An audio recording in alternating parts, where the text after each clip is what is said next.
Welcome to my YouTube channel SM learn. आज के इस वीडियो में हम क्लास 12 के चैप्टर डिटरमिनेंट का एक टॉपिक पढ़ेंगे जिसका नाम है एरिया ऑफ ट्रायंगल। ये एरिया ऑफ ट्रायंगल है। अब हमने इससे पीछे एरिया ऑफ ट्रायंगल पढ़ा है, क्लास 10 में भी पढ़ा है, क्लास 11th में भी और 9th में भी। जैसे हमारे पास में कोई ट्रायंगल है, ये हमारे पास में क्या है, एक ट्रायंगल है। अब इसके हमारे पास में 3 पॉइंट है। इस पॉइंट का नाम है x1 y1 और इसका नाम है x2 y2 और इसका नाम है x3 y3। हमारे पास में क्या है, 3 पॉइंट दिए हुए हैं, 3 कोऑर्डिनेट दिए हुए हैं। कोऑर्डिनेट चैप्टर में हमने पढ़ा है। अब इसका जो फॉर्मूला होता था वो क्या होता था, वो होता था area of triangle equal 1/2 bracket x1 हो गया y2 माइनस के y3 plus x2 y3 minus y1 plus x3 y1 minus y2।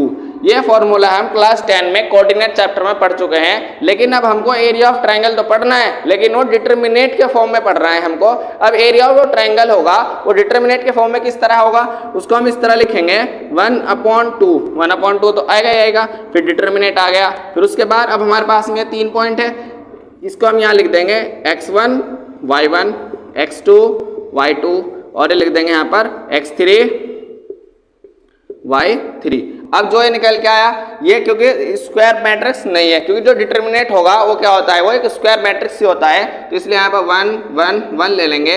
अब जो ये डिटरमिनेंट निकल के आया ये एक स्क्वायर मैट्रिक्स है और ये एरिया ऑफ ट्रायंगल भी हुआ, वो डिटरमिनेंट के फॉर्म में निकल के आया।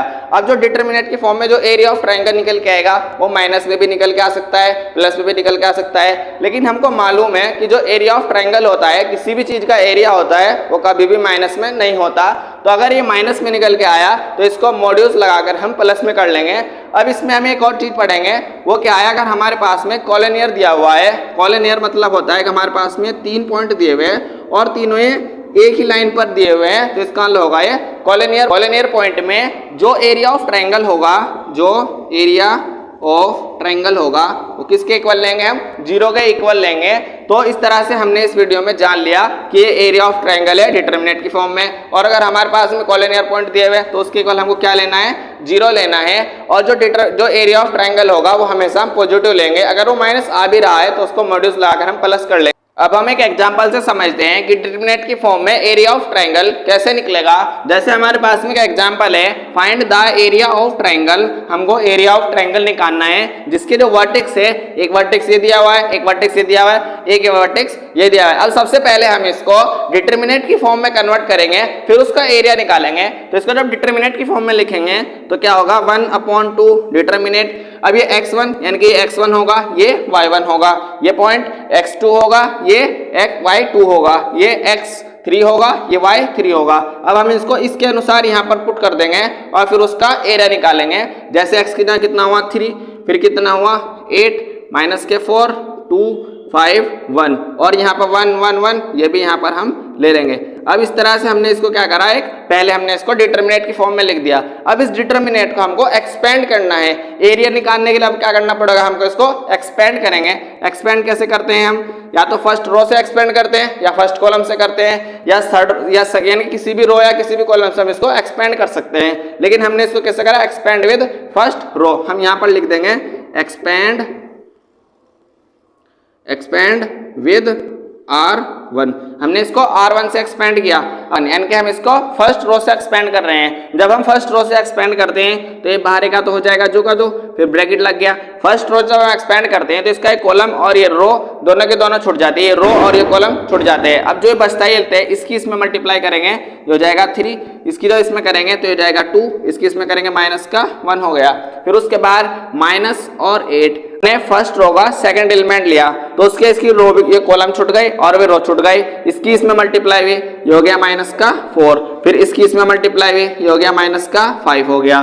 फिर उसके बाद हमने लिया प्लस का 1 और उसके ये कॉलम छूट गया और ये रो छूट गई। अब इसकी इसमें मल्टीप्लाई हुई, ये कितना हो गया माइनस के 4, फिर 5 की जब 2 में मल्टीप्लाई कितना हो गया माइनस का 10 हो गया।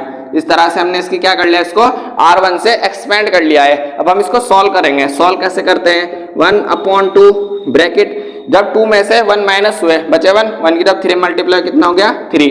ये माइनस के 4 और माइनस के 5, माइनस के 9 की जब 8 में हुई माइनस के तो हो जाएगा प्लस के 72 हो गया। फिर उसके बाद प्लस का ये माइनस और ये माइनस ये आपस में ऐड हो गए, माइनस के 14 की जब 1 में मल्टीप्लाई तो कितना हुआ माइनस के 14 हो गया। उसके बाद और इसको सॉल्व करते हैं, ऑल सॉल्व किया हमने, ये हो गया 1/2। अब 72 और 3 कितना हुआ 75 में से जब 14 गए तो बच्चे कितने 61 बच गए। और इसको सॉल्व करते ही हो जाएगा 61/2, क्योंकि ये एरिया है तो एरिया निकल के आया यूनिट्स में, यूनिट्स। तो एरिया ऑफ ट्राइंगल इसमें निकल गया 61/2 यूनिट्स निकल के आ गए। इस वीडियो में हमने जान लिया कि एरिया ऑफ ट्राइंगल डिटरमिनेट की फॉर्म में किस तरह से लिखते हैं, पहले उसको डिटरमिनेट की फॉर्म में किस तरह से बनाते हैं, फिर हमने इसके एग्जांपल से समझा कि एरिया ऑफ ट्राइंगल डिटरमिनेट की फॉर्म में किस तरह से निकालते हैं। यानी कि पहले उसको हम डिटरमिनेट की फॉर्म में लिख देंगे, फिर उसको हम एक्सपेंड कर लेंगे और जो निकल के आएगा वो क्या आएगा, एरिया ऑफ ट्राइंगल होगा। एरिया ऑफ ट्राइंगल हमेशा पॉजिटिव होगा, माइनस में कभी नहीं आएगा।